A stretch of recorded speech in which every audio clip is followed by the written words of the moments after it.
The desert sun beat down on the dusty main street of Red Rock Crossing, a frontier town balanced on the edge of civilization and wilderness.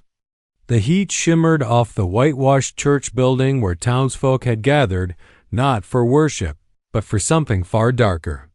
A rough wooden platform stood in the churchyard, and atop it, Mary Whitlock. Mary tried to keep her spine straight, though her knees trembled.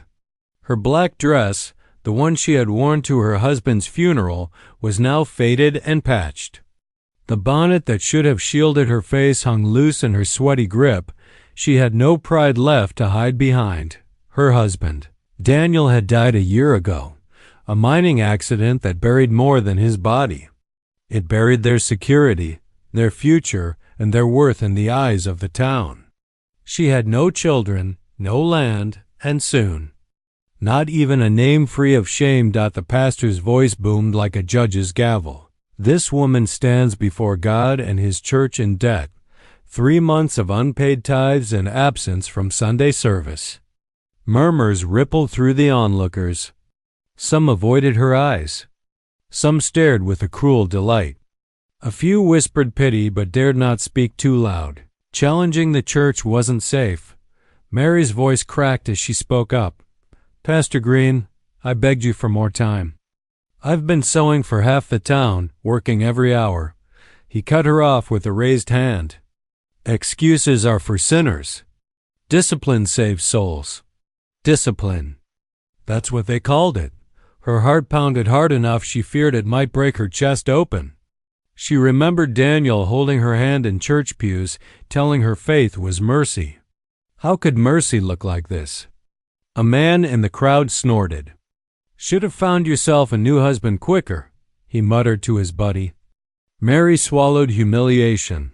Tasting sand and despair, the pastor spread his arms wide dramatically. "Let us begin the bidding to settle this woman's debt. Restore her to God's grace and place her into a righteous household." Righteous. Mary clenched the fabric of her dress until her knuckles whitened. She knew what was coming, not righteousness, but ownership. Hands rose, greedy hands. A rancher known for beating the workers he hired. A widower with a reputation for drunken nights and locked doors.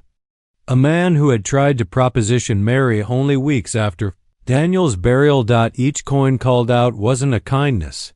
It was a claim. Her breath came faster. She stared at the ground, trying to hold back tears. She would not cry. If she cried, they'd enjoy it more. Her heart whispered a single desperate prayer. "Please. Someone. Anyone. Don't let them take me." The pastor's lips curled into a self-satisfied smile as the bidding rose. It wasn't about money, it was about power. He was punishing her refusal to remarry quickly, punishing her independence, punishing her grief. Going once, Mary's nails dug into her palms. Going twice, her future shrank to a single terrifying moment. Sold to. A shadow moved at the back of the crowd. A tall figure stepped forward, silent, steady, and commanding. A man whose presence parted the crowd like a blade through cloth. An Apache warrior. His long hair was tied with leather, his chest marked with symbols of his people. He wore a rifle slung across his broad back, not in threat, merely as someone always ready to survive. Gasps cut through the crowd. Mothers pulled children close. Men reached toward holsters but hesitated. This warrior did not walk like prey. He walked like justice. The pastor paled. You have no place in this holy matter." The Apache dropped a heavy leather pouch at the pastor's feet. The thud of silver coins echoed louder than the pastor's sermon ever had. More than her debt. His voice was low, rough as canyon stone. "She goes with me." He didn't shout. He didn't threaten. He simply stated truth. Mary's breath caught. Was she going from one fear into another? The town shelves stared, frozen between outrage and awe. No one dared outbid him. The pastor, faced with the undeniable glitter of money, swallowed his protest. Greed won over righteousness. "Sold," he stammered. The Apache warrior turned to Mary. His dark eyes met hers, not possessive, not cruel, but calm, assessing whether she could still stand. Her legs felt like collapsing, but she remained standing, barely. He stepped closer and, without a word, removed his blanket and wrapped it gently around her shaking shoulders. Mary had been purchased, but for the first time in a year, she felt protected, not saved, not yet, but no longer alone.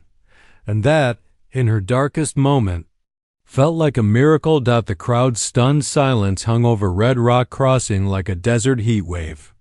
No one had ever seen anything like this.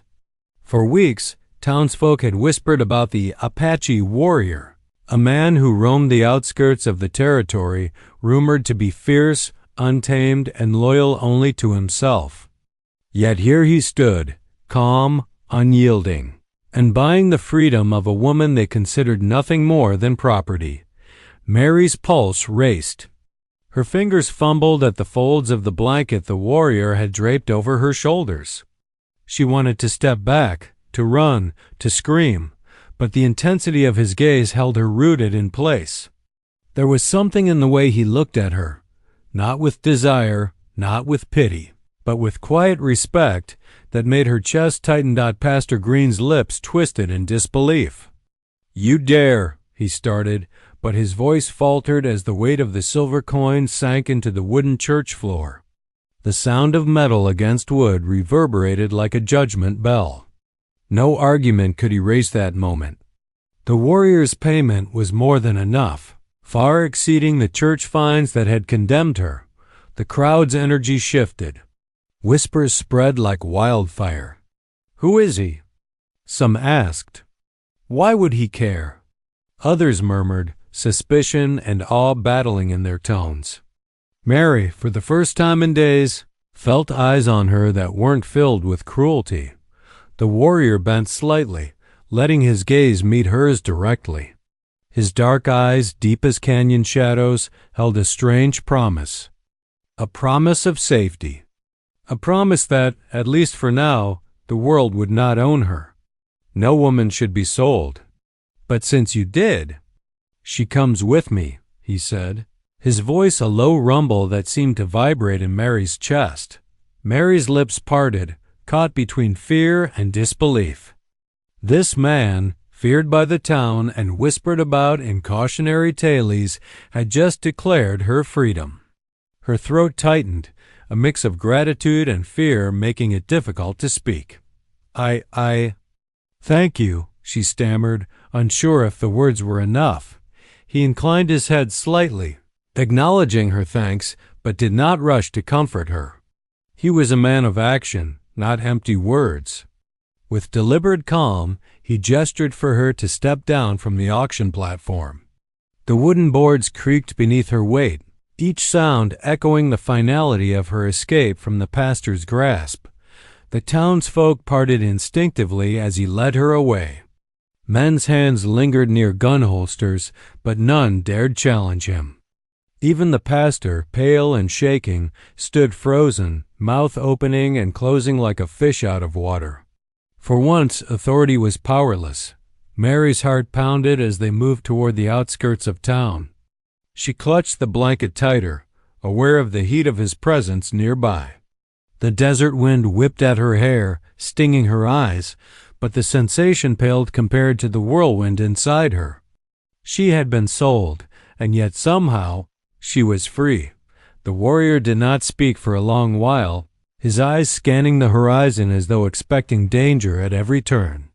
Mary finally dared a glance at him, noting the strength in his shoulders, the quiet confidence in his stride, the way he carried himself as if he owned nothing, yet controlled everything in the space around him. Where are you taking me?" she asked finally, her voice barely above a whisper. "Somewhere you can breathe," he replied. His words were simple, but laden with meaning. "Somewhere you are not for sale." The phrase struck her like a thunderclap. For the first time since her husband's death, she felt a spark of hope. Not just hope, a fragile sense of safety, as if the walls of judgment and cruelty that had enclosed her life were beginning to crumble as the sun dipped toward the horizon, painting the desert in golden and crimson hues. The warrior led her toward a narrow trail disappearing into the rocky hills. Mary's fear mingled with wonder. She had no idea what awaited her. Yet she felt the strange certainty that whatever lay ahead, she would not face it alone. That night, as shadows stretched long and the wind whispered secrets through the canyon, Mary realized something profound. Freedom had a price. But courage, hers and his, had paid it. And in that realization, a new chapter of her life quietly began. The desert sky stretched wide and endless, painted in streaks of orange and purple as the sun sank behind the distant mesa. Mary Whitlock sat astride the sorrel horse the Apache warrior had handed her, the worn leather saddle creaking beneath her. She held the reins tightly, though she wasn't sure whether it was from fear of the horse, fear of the man beside her, or fear of what awaited beyond the horizon. Talon, the warrior who had bought her freedom, rode silently next to her. His horse moved with a steady, sure rhythm, each step deliberate and controlled, reflecting the man's own unwavering presence. His eyes, dark and watchful, occasionally flicked to her, and Mary felt a shiver run down her spine. He wasn't glaring at her, nor assessing her like property. He was simply watching, aware, protective. "Where are we going?" she asked at last, her voice small against the whispering wind. Talon's jaw tightened, but he didn't look at her. His gaze stayed on the trail ahead, the rocky path winding toward the mountains.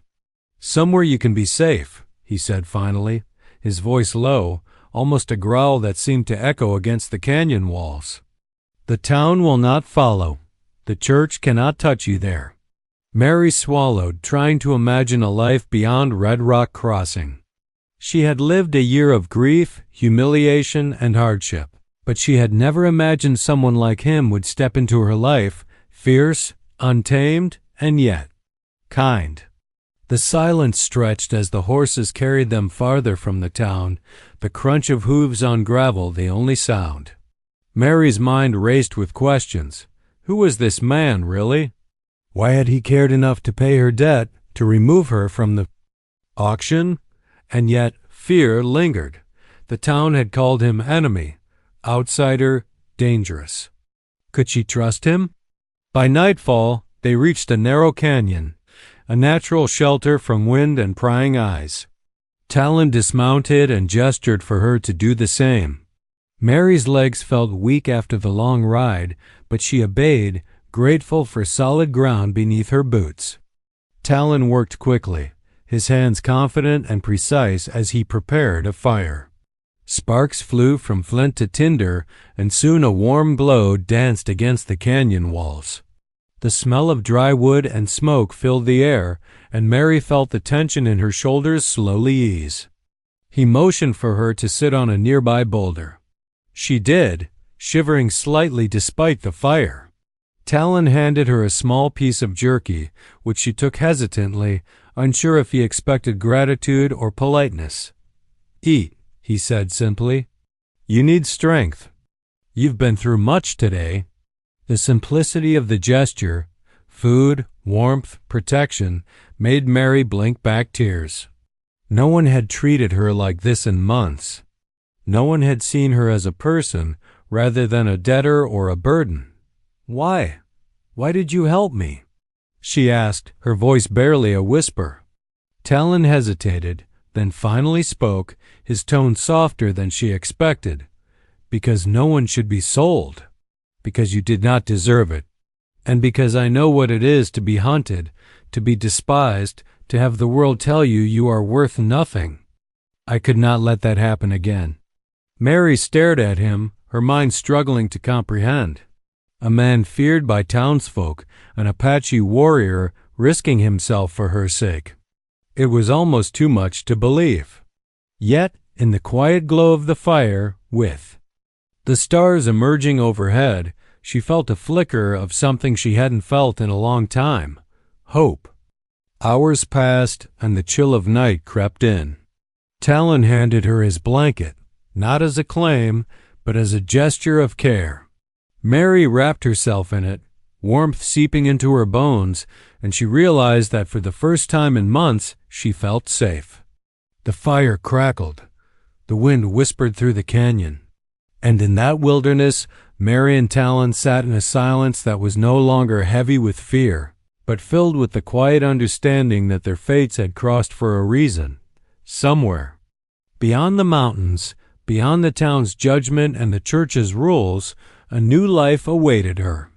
And for the first time, Mary dared to imagine it, not as a captive, not as a widow alone in shame, but as a woman with freedom, choice, and perhaps even a chance at love. The morning sun spilled gold across the canyon, glinting off the sandstone cliffs and warming the dusty trail where Mary Whitlock had spent her first night under the open sky, not under a church roof, not under judgment, but in the quiet safety of the wilderness. She stretched, feeling muscle sore from the ride, yet her mind was restless. Sleep had brought uneasy dreams, shadows of the auction platform, the echo of mocking voices, and the fear of what might have happened if Talon had not appeared. Talon, already awake, worked near the horses, his movements deliberate and steady.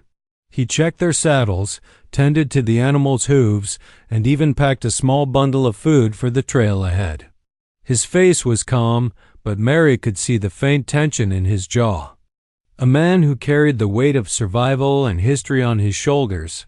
She watched him for a long moment, the rising sun highlighting the sharp lines of his face and the depth in his dark eyes. She felt a strange pull, a combination of awe, gratitude, and a burgeoning curiosity. Slowly she approached, her boots crunching on the gravel. Do you always travel alone?"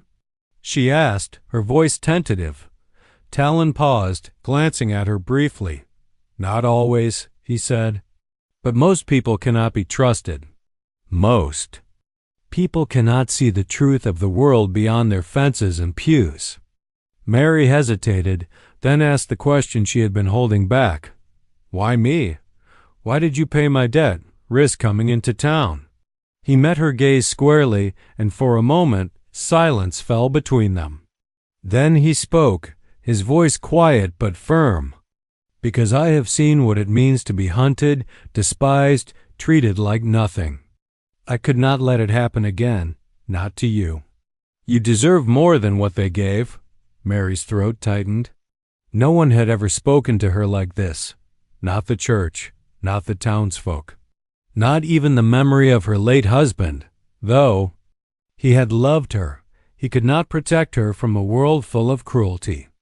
Over the next days, as they journeyed deeper into the canyon trails and hidden valleys, Mary began to see another side of Talon. The man the town feared as an outsider, a warrior, a savage, was not harsh nor cruel. He was careful with the land, tending the horses, the plants, and even the small fire they relied upon at night. He taught her to ride with steadiness, to read the wind and the birds, to respect the wilderness not as something to conquer, but something to live with. And turn. Mary shared her small knowledge. She helped him prepare meals, mend clothes, and even organize the small supplies he carried. In the quiet of their companionship, a bond began to form.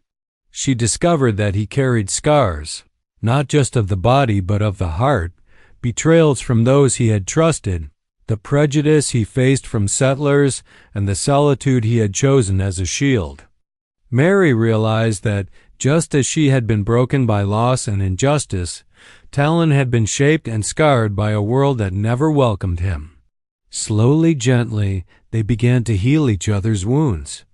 One evening, as the sun dipped behind the canyon walls, painting the sky in shades of crimson and gold, Mary turned to him, her voice barely above a whisper.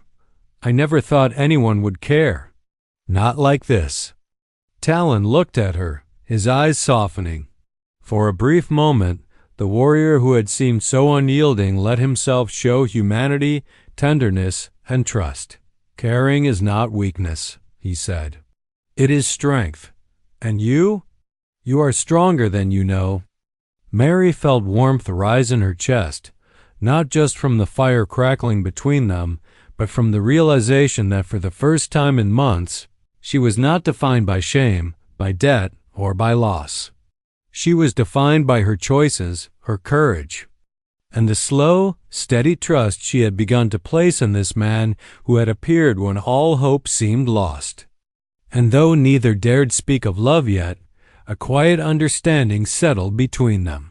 They had both been broken by the world, but together, in the wilderness far from the eyes of judgmental townsfolk, they were beginning to rebuild themselves. Mary's gaze wandered to the horizon, imagining a future where fear did not dictate her life. Beside her, Talon was no longer just a warrior of legend. He was a companion, a protector, a mirror for her own resilience. And as the first stars appeared in the vast western sky, she understood that freedom was not just the absence of chains. Freedom was the ability to choose, to trust, and to love again. The morning air was crisp, carrying the scent of sagebrush and pine as Mary Whitlock and Talon prepared to continue their journey deeper into the rugged wilderness. For days they had traveled together, finding not only safety but an unspoken understanding that had begun to grow between them. Mary's heart had started to feel light again, her spirit free for the first time since the auction, but freedom is rarely unchallenged in the West. A sudden commotion on the ridge above them shattered the quiet.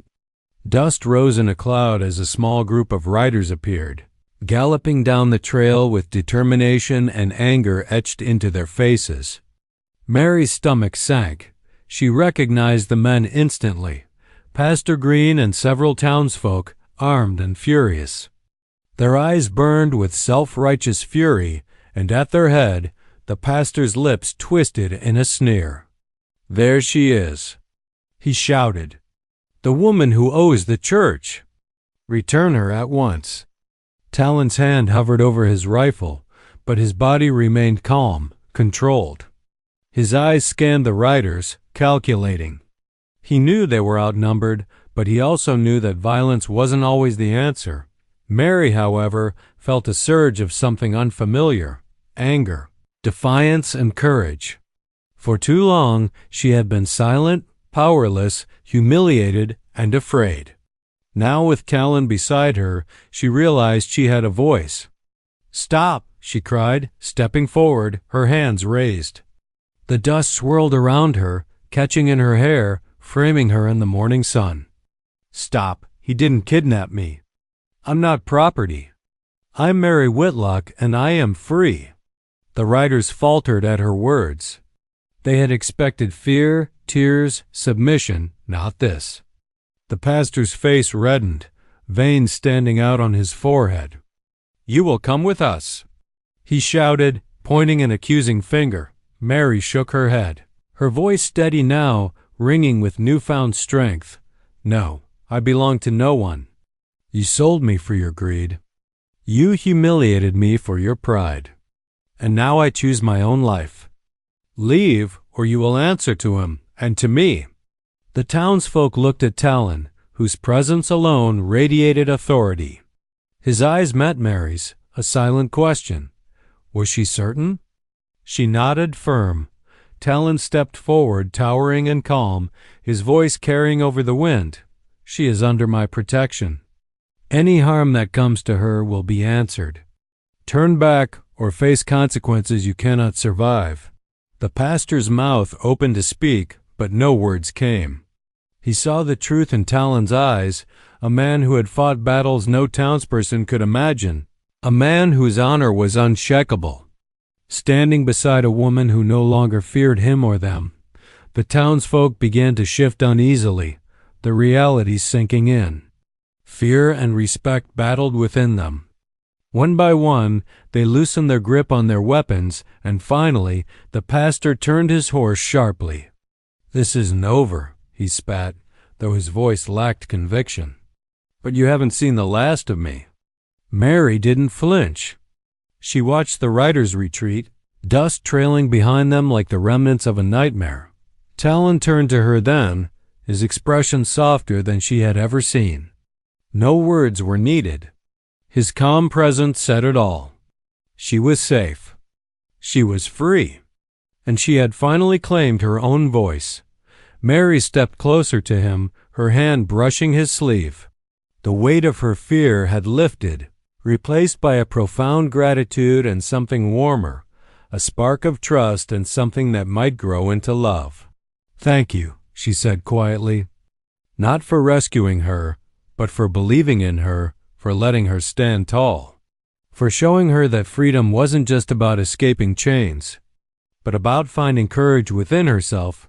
Talon inclined his head, a small, almost imperceptible smile tugging at his lips. "You had the courage all along," he said. "I only made sure the world didn't take it from you." As the sun climbed higher, casting long shadows across the canyon floor, Mary felt a sense of clarity she had never known. She had been tested, humiliated, hunted, and betrayed. Yet she had survived, chosen her own path, and stood up to those who would control her. The West was harsh, and the world was often cruel. But Mary now understood something vital.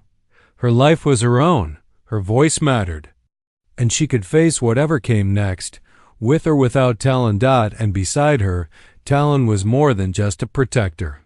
He was a partner, a man who honored her courage, and a steady presence in a world that had tried to strip her of everything. Together, they turned back toward the trail, leaving the dust and fear of Red Rock Crossing behind.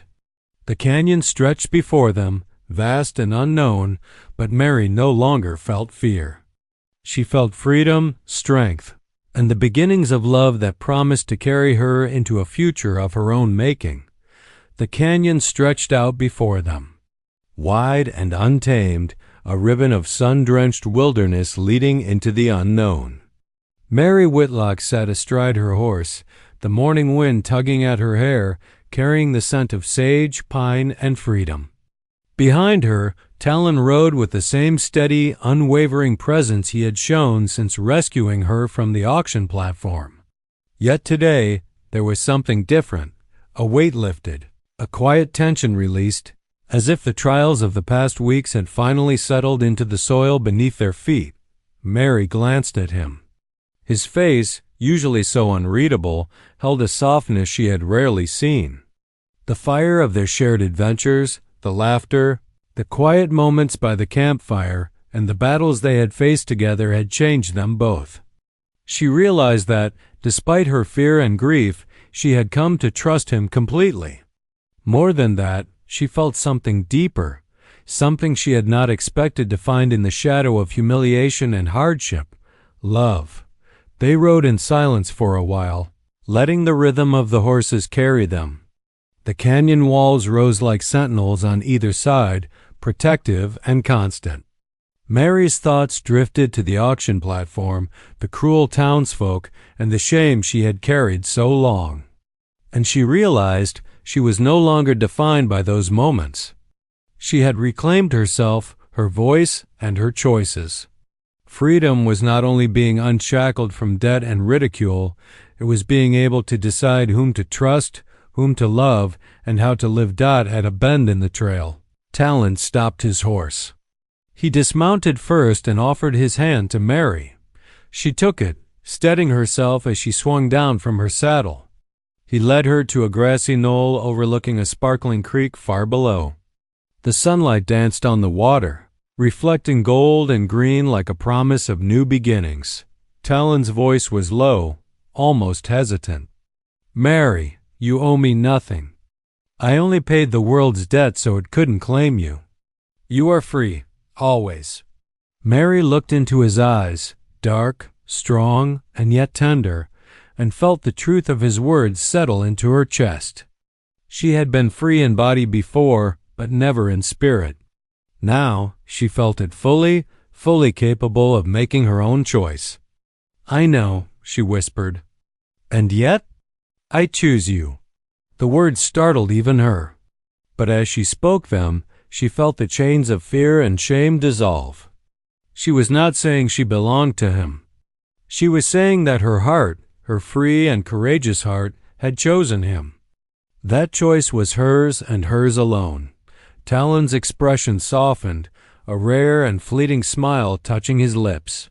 He stepped closer, taking her hands in his careful, reverent. "Then I am honored," he said, his voice thick with emotion. "I will never claim you as property, only as the woman who stands beside me by her own will."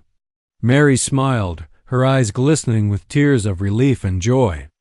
For the first time in her life, she felt truly seen and respected. Not as a widow, not as someone in debt, not as someone to be sold, but as herself. They stood together, watching the creek sparkle in the canyon below, feeling the warmth of the sun on their faces and the cool wind tugging at their clothes. In that moment, there was no fear, no judgment, no past to haunt them, only freedom, trust, and the promise of a shared life. Finally, Talon spoke again, quieter this time. "We ride forward together?" Mary nodded, squeezing his hand. Together. Mounting their horses, they set off down the trail, leaving behind the dust, the cruelty, and the chains of Red Rock Crossing. Ahead lay the unknown, but for the first time, it was a future she was eager to meet, not afraid of. And as they rode side by side, Mary realized that love was not ownership, nor control, nor possession. Love was choice. And today, for the first time, she had chosen freely and been chosen in return. The West stretched before them, wild and untamed. And for the first time, Mary felt like she truly belonged not to anyone else, but to herself, and to the man she had chosen to ride beside into whatever adventures lay ahead.